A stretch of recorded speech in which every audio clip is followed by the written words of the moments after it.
আজকে দেবদা আমার সামনে। সত্যি বলতে কখনো ভাবতেই পারিনি যে আমি দেবদার সাথে সামনাসামনি কথা বলবো। হ্যাঁ, এগুলো সব তোমাদেরকে বলবো আর দেখাবো। তো চলো ব্লগটা প্রথম থেকে শুরু করি। তো সকাল সকাল কিন্তু আমি ঘুম থেকে উঠে একদম রেডি হয়ে চলে গেছি আইটিসি, মানে আইটিসির পেছনে বিশ্ব বাংলা মেলা প্রাঙ্গণে। তো এই যে আমাদের পুরো টিম কিন্তু চলে এসছে। তো তারপর কিন্তু এখানে আমরা ঢুকছি মেলা প্রাঙ্গণের দিকে। তো এই যে সবাই কি সুন্দর করে রেডি হয়েছে দেখো। আর কিছুটা আমি এরকম ভাবে রেডি হয়েছি। তো সবাইকে কেমন লাগছে অবশ্যই কিন্তু তোমরা জানাতে ভুলো না। তো আমরা কিন্তু একদম চলে গেছিলাম 12টা থেকে। আর আমাদের দেবদার সাথে কখন দেখা হয়েছে জানো? আর শুধু কিন্তু দেবদা নয়, তোমরা পুরো ভিডিওটা দেখো, দিন তারপরে বুঝতে পারবে কত ভালো ভালো মানুষের সাথে আজকে দেখা হয়েছে আমাদের সববার। তো এখানে আমি জাস্ট মানে সবাই মিলে একসাথে হলে যেটা হয়, একে রোস্ট করা তাকে রোস্ট করা, আর আমি একটু রোস্ট করতে ভালোই পারি। তো যাই হোক, এখানে দেখো ওটাই চলছে আর কিছুই না। তো আমরা কিন্তু ফাইনালি ঢুকে গেছি ভেতরে। আর এখানকার ক্রাউডটা কিছুটা এরকম ছিল, ওয়েট একটু পরে কিন্তু আরো বেড়ে যাবে, ঠিক আছে? তো এই দেখো পুরো ক্রাউড অলরেডি, তখন কিন্তু বাজে 12টা, তখন দেখো জাস্ট এত লোক চলে এসছে। তো আমি কিন্তু একদম চলে গেছি ভিআইপি জোনে।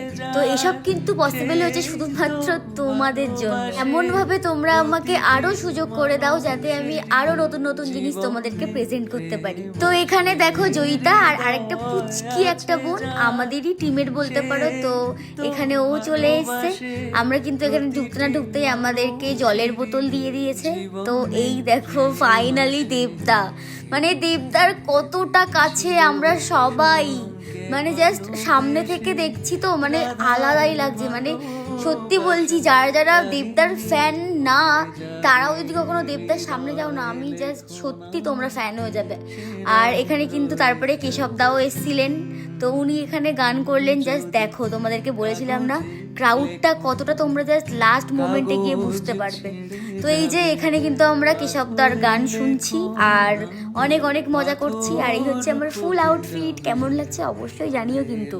তো এই যে ফাইনালি চলে এসছে আমাদের সকলের ভালোবাসার পছন্দের একজন মানুষ। আশা করি এনাকে আমাকে চিনিয়ে দিতে হবে না, মানুষটাকে কিন্তু আমরা সবাই চিনি।